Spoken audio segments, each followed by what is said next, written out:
Oh my god, it's...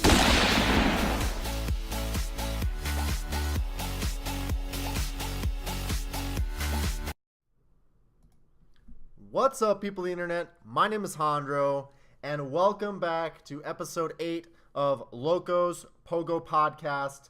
Today is October 9th, 2018, and I am seated here again today with the lovely Forrest, aka Funky Dude One. How you doing, brother? Good, man. Still a little tired from that concert last night. I went and saw the Foo Fighters. Oh, no. I was fighting some Foo last night, and it was so awesome. The Foo was in town. Killing me today. I'm a little done. I've only ever seen the Foo Fighters once, but They put on a great show. They did put on one of the best concerts that I've ever seen. It was a 3-hour set after their opener did an hour, so it was Seriously? a 4-hour concert. Yeah. Wow. Yeah. That's those guys never quit. All right, let's talk about Pokemon. Okay. Because we got, again, coming out today, hot, fresh, sexy Pokemon Go news that is really going to change the state of the entire game. So Niantic put out this little teaser video on all their social media that was clearly like, hey, get ready for Gen 4. It's a coming with Pokemon I don't even know the names of because I don't know Gen 4. He didn't play past Gen 3, so we'll forgive him on that one. So this is where my knowledge comes in. I get to teach him things. But then the cool thing, well, the controversial thing for me, is everything that they released that's actually in the post. So we'll get to Gen 4 in a little bit, but I want to talk about what the post actually says. Remind me again how to pronounce it's Sinnoh? Sinnoh region? Okay. So Sinnoh region is Gen 4. So obviously we've got all the Pokemon that are going to come with Gen 4. We're going to have more baby forms. We're going to have new evolutions for stuff from previous generations. A lot of Gen 1 stuff that actually gets a chance to evolve, which is cool. But then there's kind of a downside to this. So they announced with it that they're going to be not only changing Pokemon migrations and how they spawn with weather, but they're also going to be changing Pokemon stats, essentially. They say effectiveness in battle, but really what they're doing is they're going to be adjusting Pokemon stats. So let's break this down. So with the nest migration, I mean, it says right here, we're making adjustments to weather, and moving forward, it will reduce the effect on the rate at which Pokemon appear. Which could be a good thing. I will say, out here in Arizona, you've seen it, I've seen it. There's several times that the weather, when it's raining or cloudy or whatever, isn't actually reflected in game.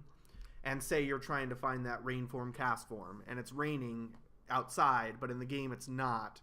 And the only time you can get a Lotad or a raining form, cast form is if it's raining in the game and it spawns during that. Yeah. So this change could be a good thing if it's at least somewhat lenient on the weather-dependent spawns, not being so strict nowadays. This is why I thought the weather, because the weather system, ever since they've introduced it, has never really worked properly. It gets close. It's in the ballpark. But what I said from the get out was they should just have worldwide weather dependent on your region. So like in the northern hemisphere in the wintertime, it should be snowing for a good portion of the winter. You know what I mean? Southern hemisphere in their winter, it should be like, you know what I mean? They should just balance it out so it's not exactly dependent on local weather, which that system doesn't really work to begin with. Well, it's because they were getting a feed. We all know this at this point, that they're feeding from AccuWeather, which is a good system for actual weather, but the way that their servers work and the refresh rate is that it's only refreshing every hour, and we all know that weather changes more than once an hour. But sometimes it will update, and you'll go on AccuWeather, and it says that that's not even the weather. So it doesn't really make it. The weather system has never really made sense. It is nice to get, like, when it rains, I'm like, okay, well, now I can go out and catch some Lotads, because if it's raining in the game, that's, like you said, the only time Lotads spawn around here. And then you get, like, the increased electrical spawns. I think changing the rate, reducing the rate at which Pokemon will spawn because of the weather is kind of a betrayal of that system, because now those Pokemon are going to spawn less. Like, sometimes that was the only time that we'd interact with them.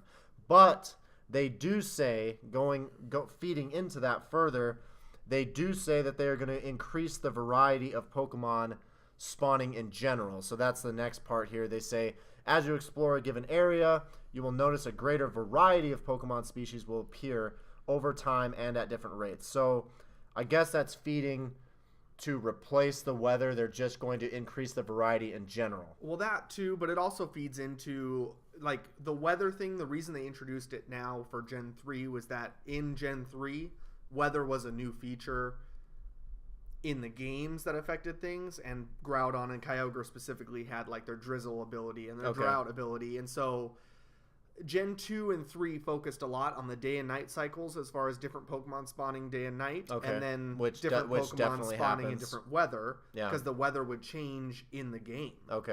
Depending on the day and all that stuff. So like sometimes it would rain, sometimes it wouldn't. Like, so Gen 4 in the main series games kind of went back to the traditional roots of Kanto, where weather and stuff still existed, but it wasn't the main focus. So it's almost like they're mirroring the main series games and going back to the roots and not focusing on the weather too much. It's an added bonus, but it's not the end all be all now. So it's a good change in my opinion. The best change that I'm seeing from this, and a potential theory, is where it's saying certain areas such as parks, nature reserves will now contain more varied Pokemon species.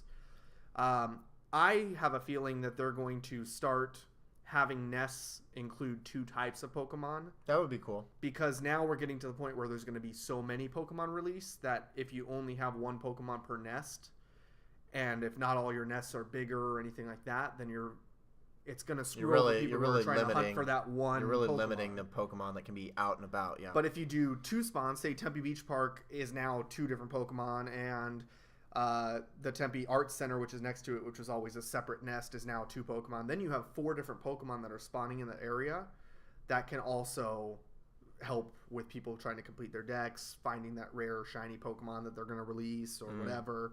So I think that's a potential good change, because as you start getting into later generations too, I mean, the total amount of Pokemon we're up to now is like 800 and something. Yeah, isn't it like total? 875 or something like that? No, I think it's like 804 or something. Oh, okay. But it's like, at 804 Pokemon, like if you only had 1 Pokemon per nest, you'd never come across certain Pokemon. Sure. Like, it'd just be impossible. Like, so this is a good way of them to space out and spread out the distribution of Pokemon within nests still. Yeah, and this will be a wait and see kind of a feature, because we don't know. We don't know what they're going to plan. They haven't announced like when exactly they're going to implement any of this stuff. I'm sure it's going to be kind of a slow rollout, because I'm sure like they're hyping Gen 4. Like, this is an obvious tease for Gen 4, but as I've stated before, I don't think we're going to get it before December, because like last year that's when they did the first batch of that's when they did the first batch of Gen 3. Well, and they still have a couple of months of like events going on that are pre-planned. Yeah. And then, because they have the Safari Zone still in November, they have Halloween event that's gonna come up. At some there'll point, be a Christmas event, New Year's event, and for a new year, maybe the new gen, something like that, where it makes sense to start the new year with the brand new gen. Yeah. And they'll probably space it out like they did with Gen 3 and give it to us in like little sections. So here's 30 new Pokemon, here's 30 new Pokemon, here's 30 new Pokemon. They won't give it to us all at once because they want to keep people coming back to the game. Now, I want to talk about the changes to Pokemon effectiveness in battle, because this is very interesting to me, and honestly, I don't really understand where they're coming from with this, unless this is a attempt to rebalance before they actually unveil legit PvP. That's the only thing I can think of that is why they would rebalance this again, because they're not talking about changing the gym system. So the gyms are going to stay the way they work, with you can have 6 Pokemon in it. They have to be 6 different Pokemon. They are going to lose motivation over time, and the berry system, all that is, as far as this post says, unchanged. Well, and we know PvP was mentioned as coming. They're working on it. That was I mean, 6 months ago or something. They've been quote unquote working on PvP since before the game came out. So, when it comes to PvP and this game, it's like I'll believe it when I see it sort of a thing. Of course. However, this does lead me to believe that they might be gearing up for that. So what it says here is they're going to change CP values again. So they did this at sort of like what was it, like maybe 6 months into the game? Something but like that. It was still in the original gym system when they did it, I believe. And so they changed, like Lapras used to be like mega top tier. Arcanine was a top tier Pokemon, and then they nerfed some of those guys, brought up Pokemon like Rhydon, Gengar, Alakazam, and rebalanced the game because they actually changed how CP was calculated. So if you guys don't know, well, let's go ahead and go through this. So it says CPs will be adjusted going forward to improve game balance. So obviously they're changing the formula of how they calculate CP. Then it also says HP values will be adjusted to close the gap between high HP Pokemon and low HP Pokemon. Now, in Pokemon Go, the way HP is calculated is as far as the stat itself. So when you're looking at a Pokemon's stats, like for here, I have Lapras put in here. So Lapras' actual HP in the game, its hit points at 100%, 100% Lapras at level 40 is 217 HP. But the stat for HP is 275. Now that is simply taking the HP of the Pokemon and multiplying it by 2. That's literally like in the core games, they take the Pokemon's HP, multiply it by 2, round it up. Which is a fixed formula in the games, in the actual main series games. It's a fixed, and that is how they're getting the 275 stat. So what it sounds like is they're going to change that. It's not going to be just 2 times HP anymore. There's going to be some sort of more nuanced thing. So they might include a Pokemon's speed into it, because in the core games there are 6 stats. There are special attack, physical attack, special defense, physical defense, speed, and HP. And in Pokemon Go, they simplify that to 3 stats. So you've got an attack stat, a defense stat, and a stamina, which is ostensibly just HP. And the speed is actually factored into both the attack and defense stats in the way they do the calculation. So it'll be interesting to see how they're going to change the formula, and then obviously they're tweaking everything. It sounds like they're tweaking the formulas for how they actually calculate attack, defense, and stamina, and how they calculate CP. So they also say here, Pokemon's defense and stamina values will be retroactively rebalanced. So that means they might bounce some Pokemon back. So Arcanine and Lapras might get a boost again, depending on how they're changing it. Because retroactively almost sounds like they're going back to the way they did it before. But that game wasn't very balanced before. So it's much more balanced now. So I'm not sure that retroactively thing, that right there kind of scares me a little bit. Well, and the one thing that's standing out to me, too, about those last 2 things we just talked about, specifically when it's talking about the gap between high HP Pokemon and low HP Pokemon, and then saying Pokemon to be valuable in battle by outlasting opponents rather than running out the clock. If you could think of one Pokemon that brings to mind that just can withstand everything and wear out the clock when you're battling gyms or anything else, what Pokemon stands out as like the main one? They're obviously talking about Blissey, but that was how the game was designed. They designed those encounters to have timers on them. So the only way to have a good defender is to have something that can quote unquote run out the clock. There's nothing else in the game. Yeah, because you're not controlling the attacking back. It's not player versus player. It's player versus AI. So it's not, you're not in control. So that's really running out the clock is the only way that a gym defender can ostensibly win the fight. And then it also says here, defense values have also been slightly retroactively reduced for most Pokemon. That's very weird. So that means that Pokemon that were good defenders are now being lowered. This is some sort of like socialist, socialist commie. Like, everyone's gotta be equal. The level 10 trainers can't beat your level 40 Blissey. Well, all they have to do is wait until my Blissey's out of motivation, and then they can very easily beat my Blissey with Pidgeys or whatever they want. But they need more coins. They need all the coins to be split up. Well, equally. then reset the gym system to the way it used to be and give us our 100 coins a day back. Yeah, that'd be nice. Yeah, we'll take 100 coins a day. Yeah, I'll take my 100 coins back. Thank you. How about retroactively give us that? To narrow the gap between the highest defensive stats and other Pokemon. So that means they're messing with all the calculations on how they do stats. So basically, your Pokemon come the next couple of weeks could be drastically different. And it's weird because they have to stick the calculation has to still be based off of the Pokemon's base stats in the core Pokemon games. But the way they calculate stuff, this is how they do it right now. It's a complicated system, but this is how they do it. So if you look at a Pokemon's... I'm going to let the expert take this one over right now. This is how... So let's just say for how they calculate defense. So a Pokemon has two defensive stats. It's special defense and it's physical defense. Whichever one of those defenses has a higher point value. Here, it'll be easier if I... But these are calculated from the actual main series These are calculated from the main series stats. So if you go on to Bulbapedia... Sure. If you go on to Bulbapedia and you type in any Pokemon, let's pull up Mewtwo.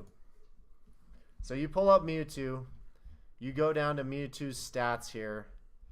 So Mewtwo base stats, we're ignoring the megas. So base stats on Mewtwo. So it has a physical attack of 110 and a special attack of 154. So we take 154, we multiply that by 7/8. Then we take 110 and we multiply that by 1/8. Then we add those values together. Multiply it by 2.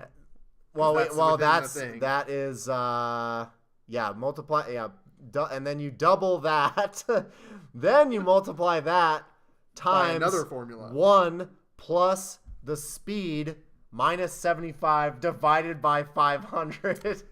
How they came up with these formulas? It usually comes out to it's a 1 point and then a fraction of whatever. So Mewtwo's speed, Mewtwo has a base speed of 130, so 130 minus 75 is what, 65?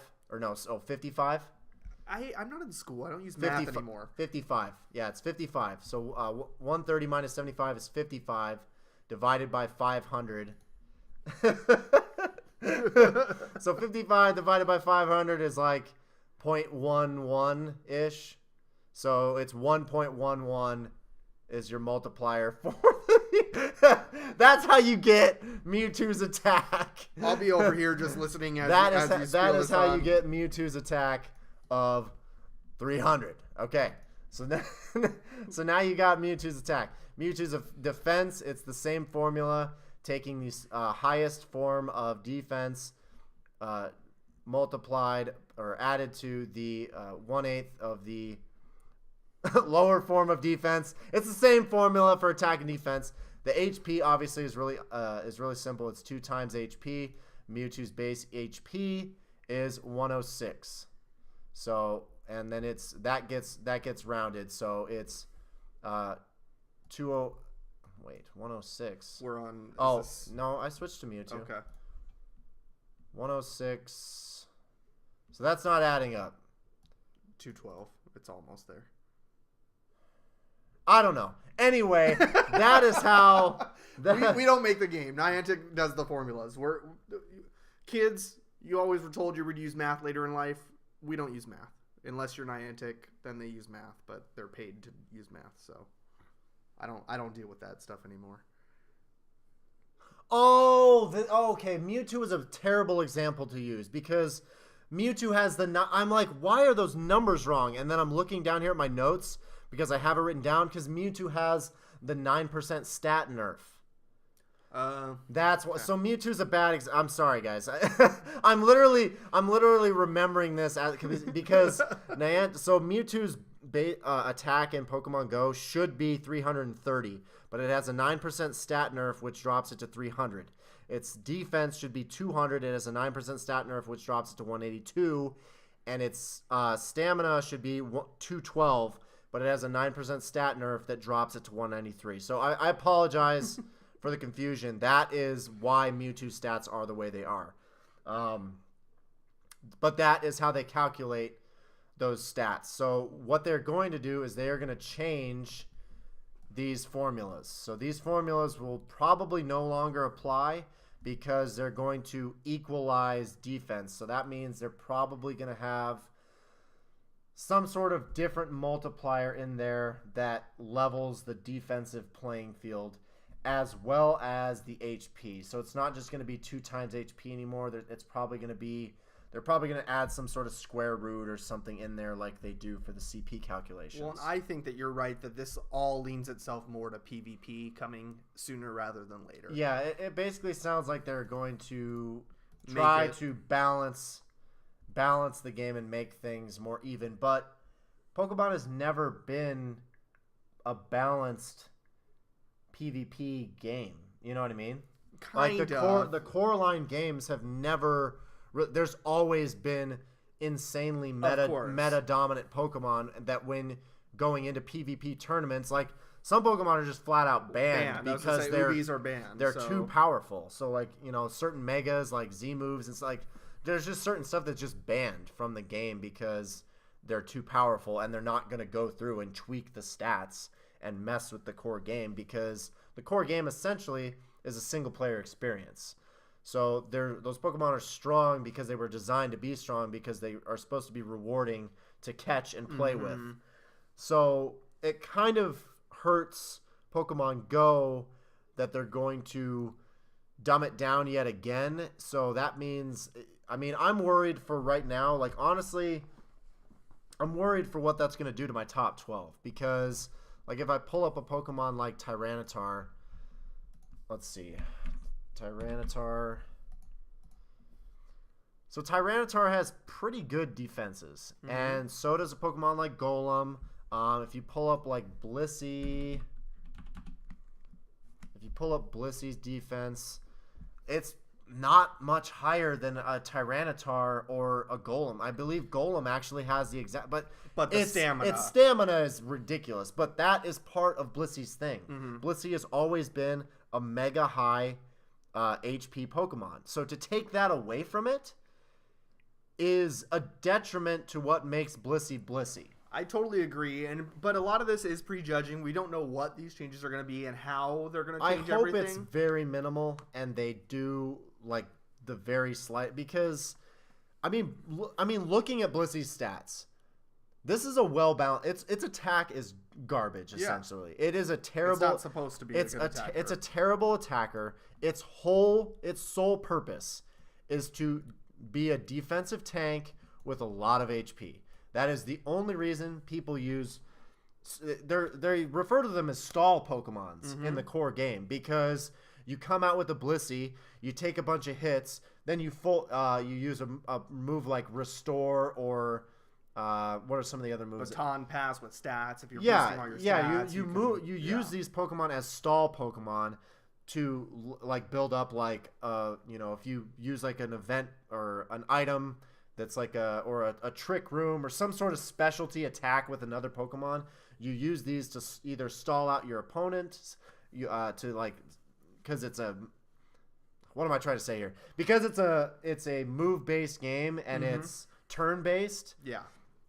If your opponent uses like a trick room, for example, you're like, well, I don't want my mega whatever to die, so I'm gonna throw my Blissey out there for a couple of turns and just try to tank some hits while I figure out what I'm going to do to get out of this situation. It's been interesting to see how they've changed such a strategy-based game into this game because it is so different. Yeah. I'm all for them bringing some of these Pokemon up that maybe weren't in the meta relevant right now for battles and stuff. I have no problem if they want to bring a few more Pokemon that can change up some of the monotony of like it's always the same things you see in a gym every single time. Maybe if there's some new Pokemon, that's fine, but not at the detriment of 7 other Pokemon. Like I hope that they maintain this balance of they've done a pretty good job so far at staying pretty true to the main series games and as far as certain Pokemon that are always powerful versus ones that aren't. So we will see. I guess only time will tell on these things, and it says in the coming weeks. And they say here that you can expect further tweaks designed to help trainers and their Pokemon reach their full potential. So obviously, again, this isn't the final time that they're going to tweak this. I say this in the group with like when I go out rating. I'm like, this game is an ever evolving beta, and we're the beta testers. When it's not really designed... this game is never going to be complete, you know what I mean? Well, and this isn't designed to be the same level of hardcoreness as a main series, the competitive people who play competitive Pokemon. Yeah, well, I mean, there is... have teams established with different tricks and things. That's a whole nother level. Well, and hopefully this game... I would like to see this game get to that point where there's an actual competitive scene with PvP. But I think they'll have to figure out how to give Pokemon more than 2 moves, and they're gonna have to figure a lot of things out. But we'll have to see. Because I mean, right now, my top tier as far as like Pokemon, it's basically all legendaries, Tyrannitars, and like pseudo legendaries.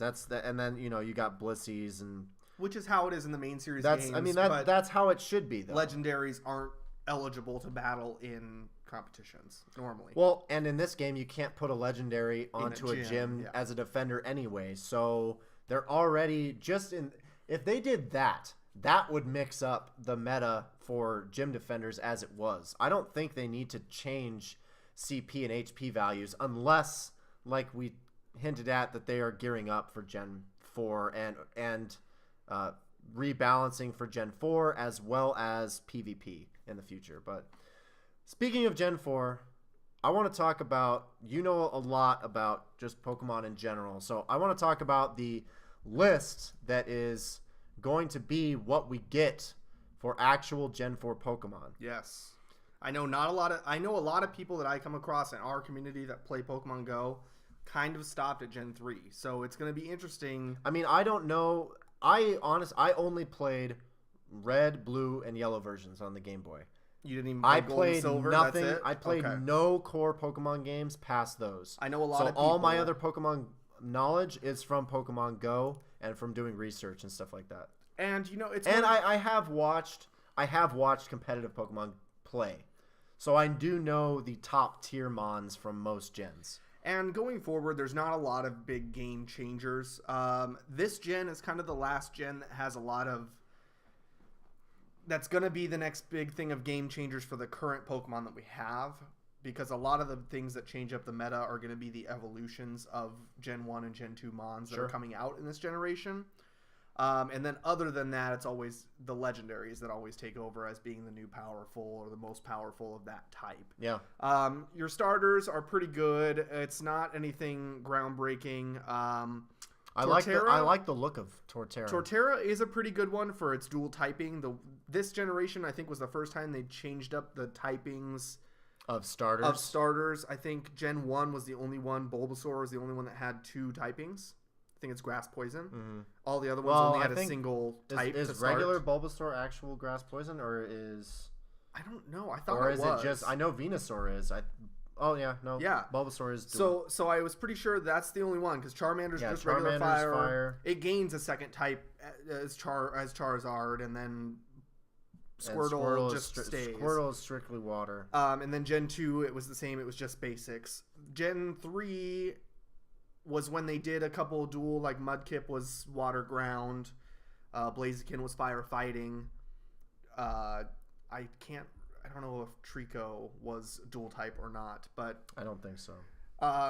They started experimenting more with different combinations. So there's like fire, there's the grass ground combination, which wasn't a common one, and there was also water steel for Empoleon. Yeah, that's really cool actually. Which made those two specifically more balanced in the way that it is with Infernape, because Infernape is another firefighting, just like Blaziken is, so it still has its strengths and weaknesses. But all in all, the starters aren't the greatest things in the world. Like, they're not the bulkiest starters. They're not, the best defense starters. There's definitely better starters out there.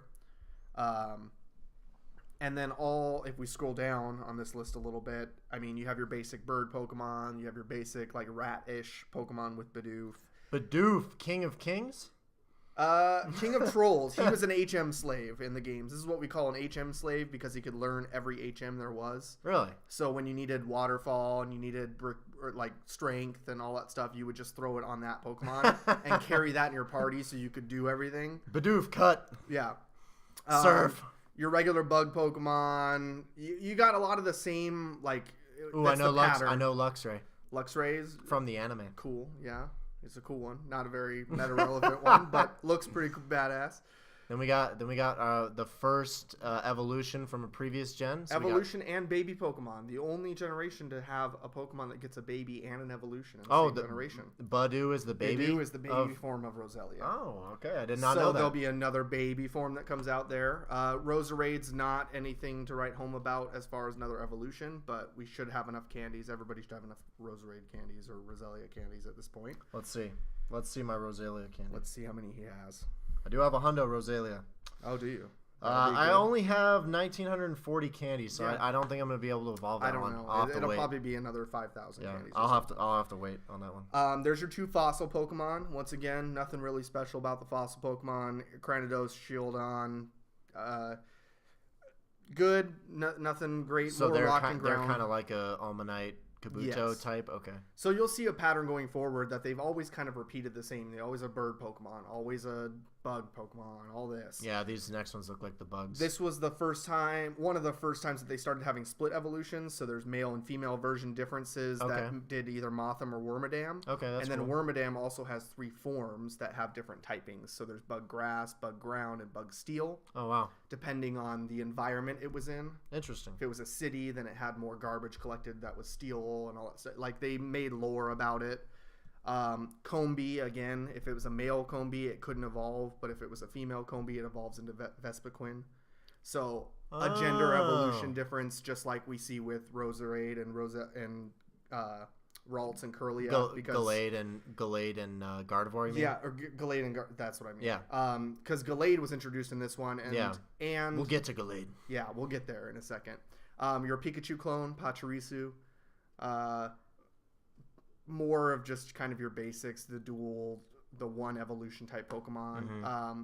Still ones that were affected by weather a little bit. So Cherim had different forms depending on if it was sunny outside or not. Okay. So they a little bit of weather influence, but not much. We got our same with the Shellos, had different forms if it was on this side, this game, or this game, and West Coast and East Coast. So Bloods and Crips, all that good stuff. They started putting gang wars in there. I've got one Apom. It's a Hundo.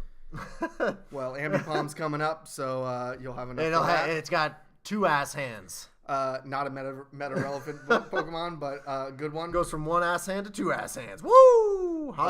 Drifloon with the creepy backstory of abducting children and taking them away. Really cool, creepy Pokemon there. Oh. Continue. Baneri and Lopunny, not meta relevant, but Lopunny does Mega Evolve in Gen 7, so save up your candies for that if you want the Mega Evolution.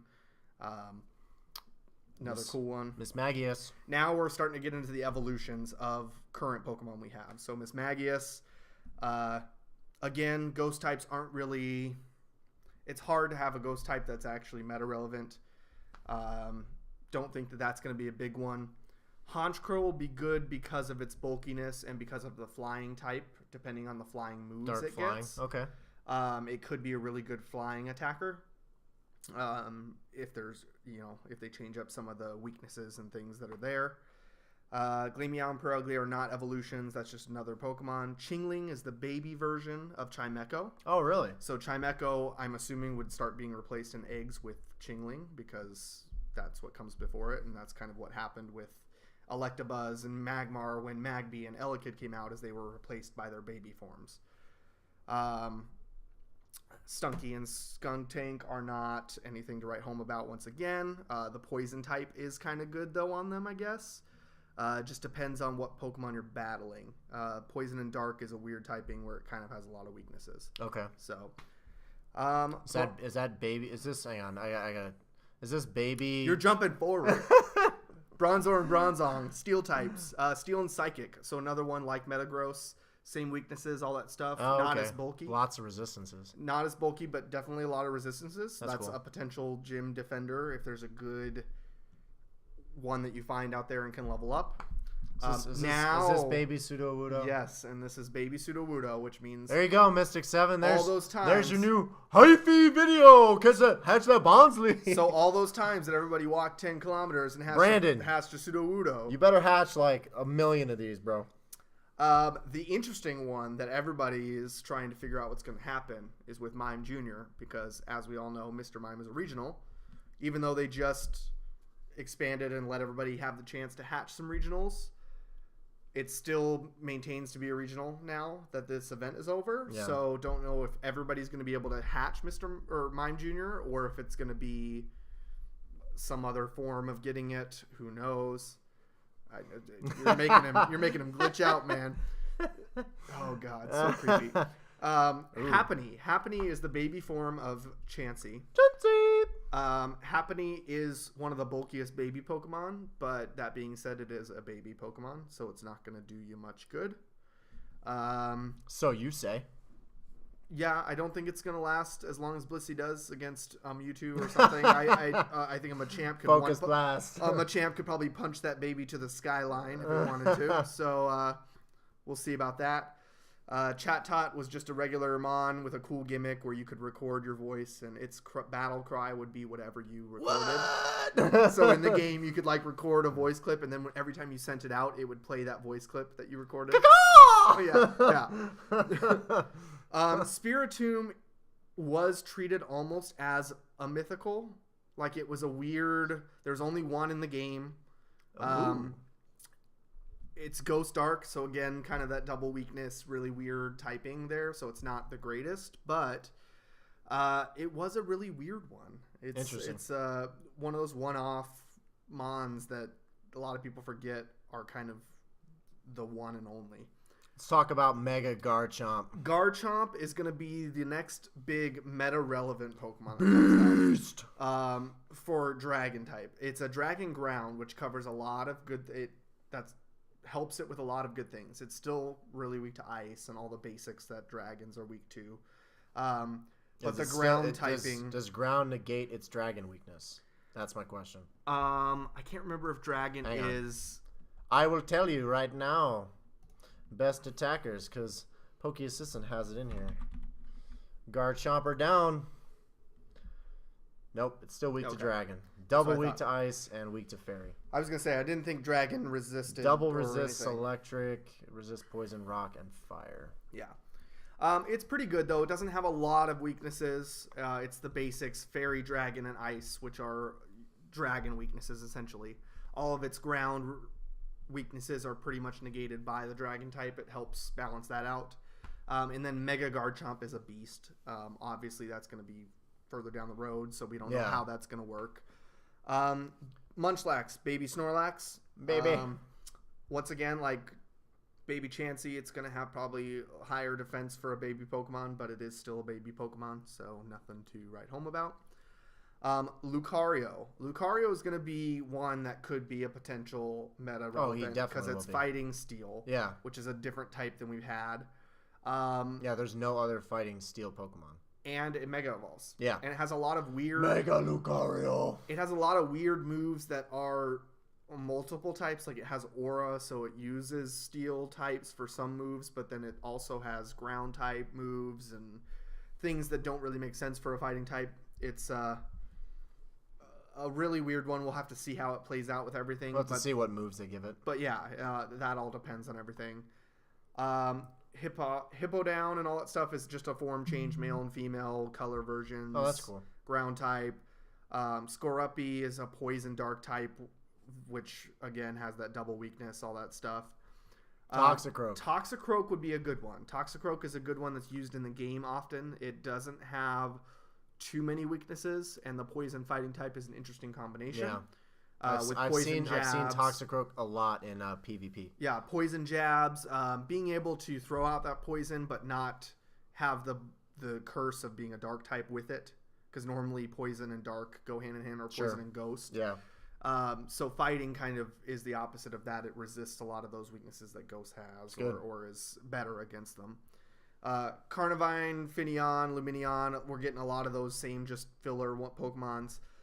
Mantike is your baby Mantine, if it wasn't clear by how it looks. Oh, it's very clear. Nothing, it's a baby Pokemon. All these baby Pokemon aren't really going to be useful. We start getting into some of the better fighter type Pokemon now. So Obama Snow. Obama Snow, really weird. Obama Snow or Obama Snow? Thanks, Obama. I know. Thanks, Obama Snow. It's all right. That one does have like double weaknesses and stuff, so it's a little weird. Weavile is good.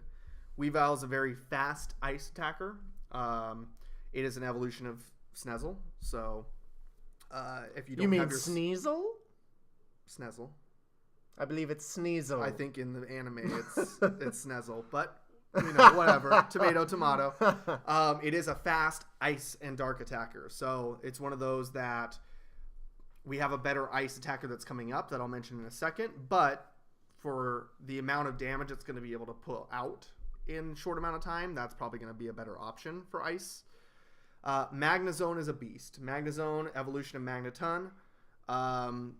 Defense skyrocketing through that one. Really?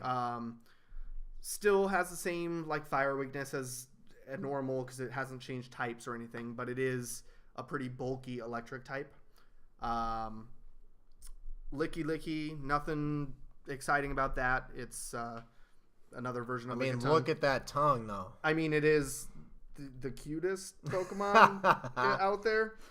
Now we start getting into the other 4 main meta type ones that are coming up. So Rhyperior is going to be a really good ground and rock type attacker. It's probably going to overtake Golem in a lot of the aspects. It's probably going to get up there. Not quite as good maybe in some aspects, but I think it's going to be almost matching that, if not surpassing it. Tangrowth is going to start getting up there in grass attackers. It'll be really relevant and almost at the same level as Frenzy Plant Bulbasaur or Frenzy Plant Venusaur. As far as damage output and all that stuff, and It is bulky. Electivire, but it doesn't mega. It doesn't mega. None of these do. None of these mega. Electivire is a good bulky electric type attacker. Electric does have a lot of weaknesses on its own, so obviously not going to last too long, but it is going to have a bigger defense stat for an electric type attacker. Magmortar is going to be a really good fire type. It's going to be up there with Moltres, all that stuff. I got 2 hundos with this guy waiting. There you go. So you're all set. 2 hundos. Togekiss. Togekiss is just bulk for bulk's sake. It's a normal fairy type Pokemon, so weird weaknesses and it doesn't really have a lot of strengths. It'll be probably pretty good against some dragons just for the fairy, or no, it's not even fairy. I'm sorry, it's normal flying. So it's a weird one because Togepi and Togetic are fairy, but Togekiss is not. I thought they could. Well, doesn't it still? It'll still have fairy. It still has fairy moves, but it's not going to be stab or boosted or anything like that. So we'll see how all that plays into effect. Yanmega, another good bug type that's coming out. Bug and flying. Flying moves are going to be really strong on Yanmega, and it does have good defense. A lot of these megas and stuff have increased defense, or not megas, but evolutions. Your 2 new Eevee evolutions. Grass and ice, both of them are pretty much really weak to glass cannons, no pun intended. I mean, Sylveon is really the best. Sylveon is the best. The best evolution. We got a couple generations for that. Gliscor is your evolution of Gligar. Nothing to report home about there. Mamoswine is now going to be your pretty much top tier ice attacker. As I said, with Weavile. Weavile's up there as far as speed and the amount of ice damage it can do. Mamoswine is bulk and ice. So that's a really good one to keep and start stacking your Piloswines and Swinubs and all that stuff, getting ready to evolve. I'm excited for the next 5 right here, honestly. Yeah. So Mamoswine being the first of 5. Okay, yeah. Mamoswine's really good. That one's going to be awesome. Porygon Z isn't going to be the best for attacking or anything. It's a pretty cool mon still, in my opinion, and it does, in the main series games, have a couple of, like, electric, ice, it has the tri-attack, all these things that can cover a lot of weaknesses. But it is just pure normal, so it's kind of limited on what it can actually damage. As you know, not many things are weak to normal. Gallade. Gallade is a good one. Gallade is very similar to Gardevoir, but it also has the fighting aspect added to it. So it can cover even more of its weaknesses. Take my little male Ralts all the way to the bank. Yeah. So save up a good male Ralts if you don't already have this. Most people should already know at this point what to prepare for Gen 4, but if you don't already have a good male Ralts, start saving it up now. I would actually wait to evolve it to Gallade just in case they do a Ralts Community Day soon, as predicted. They won't do that until Gen 4 is out. So yeah, so I think that they'll do a Ralts Community Day after Gen 4 is out and people have had a chance to already evolve to. So to hold Gallade. off on that if you want to. If not, no big deal. You can get another one, but already know Ralts are pretty rare to come by, so just. Even during this psychic event, there's not that many of them. Same Beldums, all that stuff. Yeah. Probopass, another bulk. It's literally not the greatest. It's rock steel, so really different type out there, but it doesn't really have much battle potential there. Dusknoir. It's just got a high defensive stat, basically. Yep, evolving of Nosepass, obviously, if you couldn't tell by the giant nose.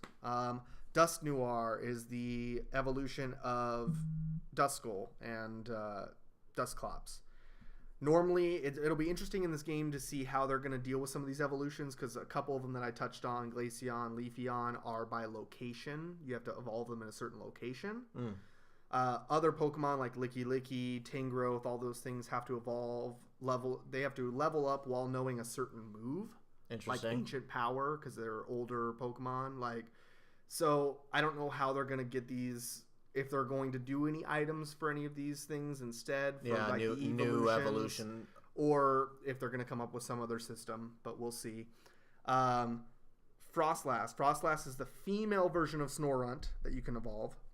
So once again, save up a good female Snorunt if you have one. Ice and Ghost is a pretty unique typing. It's Glass Cannon. Again, Ice is a very Glass Cannon type. Does Frostlass doesn't Mega though, but Galil does, right? Yes. Yeah. Really interesting. I don't know why they didn't make that one Mega either. Going back up real quick to Gallade. Gallade does Mega Evolve. Yes, yeah. Gallade and Gardevoir both Mega both Evolve. of them Mega. Rotom. Rotom's going to be an interesting one because Rotom is one of the Pokemon in this generation that has a couple of different forms. In the game, you could expose Rotom to different appliances. Like Rotom Wash, Rotom, isn't there a lawnmower? There's a lawnmower. There's an oven. Yeah. There's a refrigerator. There's a freezer, I believe. Is there a vacuum? And a vacuum. Or a fan. Oh, okay. So there's Rotom fan form, which is electric flying. Rotom grass form, which is the lawnmower, which is electric. Oven is probably fire. Oven is fire. Refrigerator, I think, is water. Or ice. And then freezer is ice. Oh, freezer. Okay. There's water and ice, I believe, or is both of those. I may be wrong. Don't quote me on that. But I mean, we could click on it, but no. Too much work. Too much work. We'll go down the Rotom hole eventually. Then we get to our legendaries. These next three are I don't even know what they call them. The emotional trio, whatever it is, because they're like wisdom and knowledge and whatever, like that trio. They're psychic type Pokemon, but they're not very strong. They're very weak as far as defense and everything goes. In this game, who knows how that's going to translate over, but we'll see. Now you're getting into the big boys. Dialga and Palkia are going to be beasts. Dialga is going to be... They're like the Kyogre Groudon kind of Dialga is going to take over as being the best steel type attacker for sure. From Metagross? Yeah. Few and far between. Nothing's going to be at this level. Palkia is a different one. It may be a good water attacker.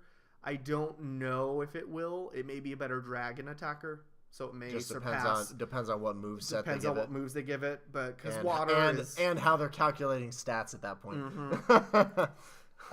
Heatran is fire steel. Really weird typing because obviously steel is weak to fire. Or fire is super effective. Yeah, so it has some resistances that are the opposite of its strengths because fire is weak to water, but steel resists water. Like, it's a really weird combination there, but nothing too crazy. It may be up there in fire stats. We don't know what it's going to be given. Regigigas is going to be a beast tank like Blissey. It looks like the Elvis Presley of Reggies. Yes. It looks like he went to Vegas and he's doing his best Elvis impersonator. That's it. It looks like Regis Steele went to Vegas and put on an Elvis costume. But in the games, it has a thing called slow start where it takes like 3 turns for it to even get ready to like attack. Like you have to have it out on the field for like 2 or 3 turns before it can even attack once. But then does that give it like boost stats or something? No, it just gets ready to it. It's already powerful. It's like slacking where it has the truant where every other turn it doesn't listen to you or whatever. It goes to sleep. Yeah. Giratina is going to be a good one. It's Ghost Dragon, which is not a normal typing combination. Yeah. It'll be a pretty good ghost attacker. It's pretty resistant to a lot of things too, which is interesting, especially because it has another form. So Giratina has this form that you're seeing on the screen with its legs and everything on the ground, and then a form that if you give it a Gyarados orb, that it essentially loses its feet and starts levitating. Hovering. Okay. And so it gets a resistance to a couple of like ground type things. Okay. Like it becomes more effective against that. Interesting. Or its attack and defense stats switch. I think that's what it is. It's like it boosts its attack in the other form, but its defense is lower. Huh.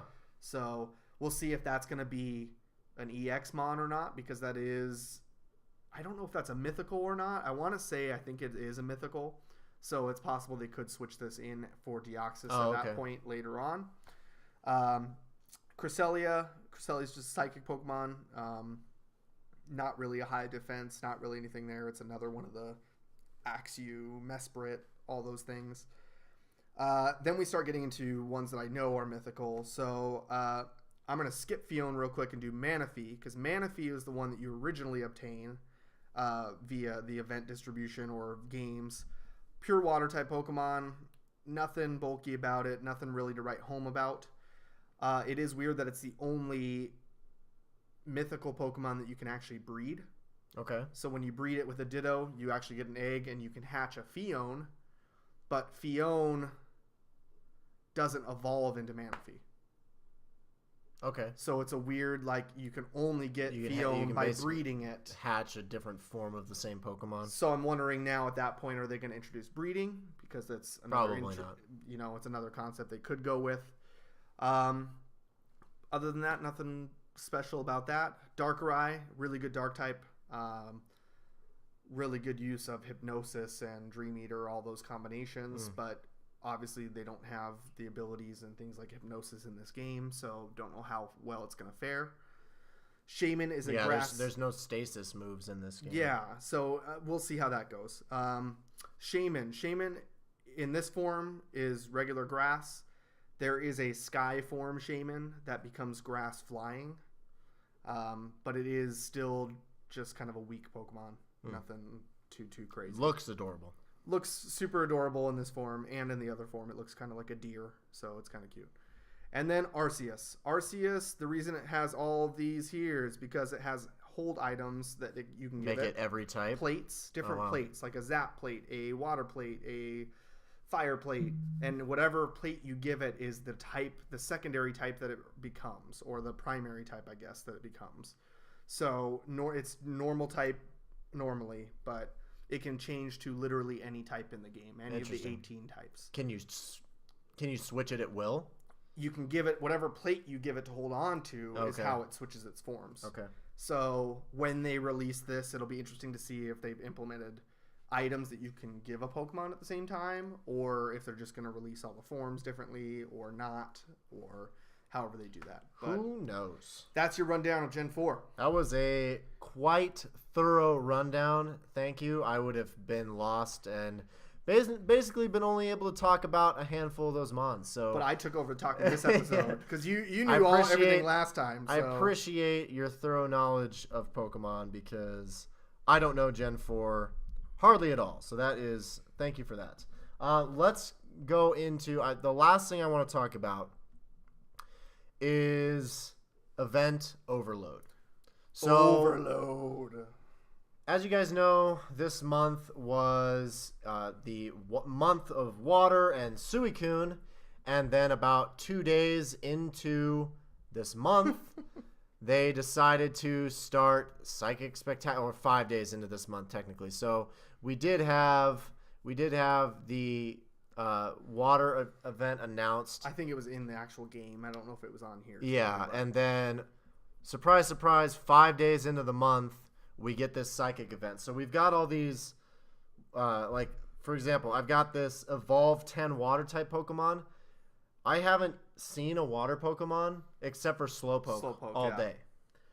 So Slowpoke is the only water Pokemon I've seen all day, and pretty much the only one I see unless I go to a nest that specifically has water Pokemon. And it's interesting that this is not only for a week or whatever. It's like a week and a half, 2 weeks. Yeah, almost. it goes to the 14th. It's 11 days of straight psychic event, and then after this event ends that they're going to jump right into the Halloween event.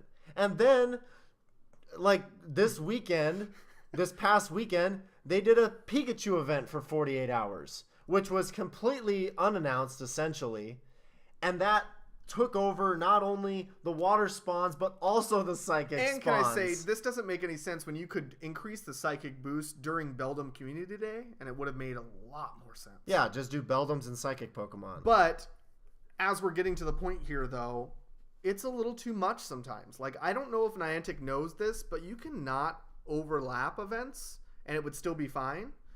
Because it's interesting that they make all the events 1 week. Well, we were just talking about it. Like, okay, you start off the month and you have increased water spawns. 5 days in, you do a psychic event, and it replaces every single water spawn with a psychic spawn. So if you're going to do that, turn off the field research for water. Because there is no point to having water field research when essentially only psychic Pokemon are spawning. But wait, there's more. And then while you have the psychic event going on, you release a new Pikachu that takes over all the psychic spawns. Like, half the psychic spawns turn into Pikachu for 2 days. And I am totally fine with them keeping the game. I love the fact that they are going directly from one event into another. But now it's almost like this month in particular, it's verging on ridiculous because they're like, okay, well, you're going to get a water-based field research with Suicune, and 5 days later you can't catch a water Pokemon to save your life, and then we're going to be spawning all these psychic Pokemon, and now you got psychic-based field research overruling the water-based field research. But here's Pikachu for 48 hours, and it's nice to have new shinies and to have new hats with Pokemon, but come on, man. Can you increase the storage space? Because you keep doing all these events, you keep doing more shinies, you keep doing more special Pokemon with hats and special movesets, and I have been stuck since, when was Squirrel Day? In June? Yeah. Squirrel Day was in June. So before Squirrel Day, I was already running out of storage space, and I have had no more than, I think the most spots I've been able to clear out since Squirtle Day was like 40 spots. So I've been sitting right around maxed out 1,500. And they did actually tweet out the other day on the 4th saying like, good news, trainers. Over the next few days, we'll be restoring lost stacked research reward encounters. So if you guys weren't aware, about I don't know, a month and a half ago, they changed the amount of field research that you could hoard from like, it was like 500 or something ridiculous down to 100. So apparently they're restoring that. And then they say, please note you will need storage space to catch these Pokemon. We know storage space is a concern, and our team is working hard to address this. Thanks for your patience. So that was 5 days ago. There's been no further announcement of storage space. But now with the announcement of Gen 4, and then we've got Beldum Community Day coming in a couple of weeks, and they're going to have some sort of special Ghost Shiny once the Halloween event starts. Mm-hmm. So it's like, okay, we need storage space now. So my tweet response... And not 500. We need like another 1,000. We need at least 1,000, because I tweeted, I'm like, hey, I've had to throw away hundreds of dollars worth of legendary Pokemon just to make room to catch all the new shinies and event Pokemon and things with special movesets. So how about give us at least 1,000 storage, because 500 is not going to cut it. Bumping it up to 2,500 with a new gen inbound is not going to do us the trick. So we need at least 1,000 storage. Niantic, you guys can slow your roll a little bit with the events. They don't need to overlap, or if you want to overlap them, make it make sense where you take away the field research that is no longer relevant away for those couple of days, because there's no point in having water-based research when there's psychic Pokemon spawning everywhere. Well, and just I got beef. I got beef with this Evolve 10 water Pokemon to get a Dratini. That is so ridiculously expensive. I've got beef with that field. Look at this. This is the list of water Pokemon. So you look at water Pokemon. You've got Squirtle. So you can evolve Squirtle. Squirtle is costs 25 candies to do a single evolution. I could do 10 Squirtles if I wanted to. The next Pokemon that you can even evolve is Psyduck. Psyduck costs 50. Pretty much all of these guys cost 50. I think Poliwag is 25. Is Meryl the only one? Did they change that? Meryl. Is it 25 Meryl? for Meryl? No. Azumarill or Azurill to Meryl is 25. Oh, is it? And then Meryl to Azumarill or to the final form is 50, Something I believe. Weird, yeah. Tentacruel to Tentacruel is 50. Slowpoke to Slowbro or Slowking is 50. Seal to Dugong is 50. Shelter to Cloyster is 50. Krabby to Kingler is 50. Horsey to Seadra is 50. These are all expensive. Like Magikarp is 500. I actually did one of these to get a Dratini, and I did my maxed out. I maxed out a shiny Carp just to make it my 10th evolution. Lapras doesn't evolve. Evolving Eevee to Vaporeon doesn't count. Random chance, yeah. And it doesn't count. Almanite is 50. Kabuto is 50. Totodile 25. is 25. Okay, so that's the only other one so far that's. But I haven't seen a Totodile in forever. You have to go to the nest. Yeah, Chinchou is 25. Chinchou is 50. Oh, is it 50? Yeah, Chinchou is 50. Meryl is still 25. Okay, so Meryl is still 25. That's not bad, but I haven't seen Meryl's either. Mm-hmm. Well, with the water spawns being negated by the psychic event. Wooper is 50. Quillfish doesn't evolve. Corsola doesn't evolve. Remoraid is 50. There's no baby form of Mantine yet. Suicune does nothing. Mudkip is 25 to start, but I'm not going to evolve any of these Mudkips until we get how many? It's 10, right? Evolve 10? You have to evolve 10 water types. So it's going to be at least 250 Lotads I'm not touching. Wingles, I did one of those before. That's a 50. Surge gets 50. Carvon, like all these Pokemon that Mega Evolve, I'm not touching them until we get their Community Day. Like I've got all these Mudkips that I've hatched. I've got 498s. I am not going to touch a single one of those. And I haven't seen a Mudkip in the wild in ages.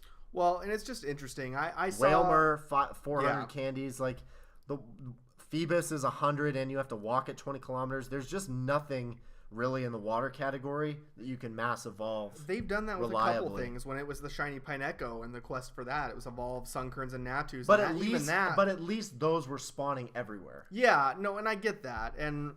it is getting a little overwhelming. I saw a site that shows all the events happening in a countdown timer, so it gives you how much time is left in each event. And at one point, I think it was like 6 or 7 things going on at the same time. Yeah, it was it's like a Mewtwo lot. raids, regional eggs, Kanto event, fire things. I was like, whoa. Yeah, Like, what is going on? There's way It's too much. There's a lot for just like your average casual player to even know like what's going on. Like Especially when the notifications and stuff are a day or two behind. yeah, the sometimes, push or non-existent. the push notifications are always way behind. Or non-existent. The news in the game is nice. This is a nice feature that they added this, but still the news doesn't tell you everything. Like they announced the clothing when the Pikachu thing started, but there's nothing in here that says there's going to be Pikachu for 48 hours. Or shiny versions or anything. Yeah, nothing in here that mentions that. But it is nice that they've started to, implement the news directly into the game. But man, there is just a lot going on with Pokemon, which hey, I am happy for because I love this game and it's a lot of fun. It gets me, it's helped me meet a lot of new people, make new friends. But man, sometimes there's just almost too much stuff going on in this game. But I think that's going to wrap it up for this week's PoGo podcast, you guys. Thank you guys so much for listening and or watching. Greatly appreciate it. Forrest, Funky Dude 1, thank you so much for joining me again. Absolutely. Your knowledge of general Pokemon is astounding. It'll come in handy at this point on because you haven't played past these generations. Yeah, I mean, once Gen 4 is out, I will get caught up and be good to go and knowledgeable on all things Pokemon Go related in the Gen 4 arena. But yeah, you guys, thank you guys so much for watching. Please leave a like and consider subscribing to the channel. Helps me out. If you guys aren't already, follow me on Twitter and Facebook. It's where I update you guys on what's going on with things with me, things with videos, just funny little posts that I make and stuff like that. So if you guys aren't already following me there, consider following me there. All those links are in the description below as well.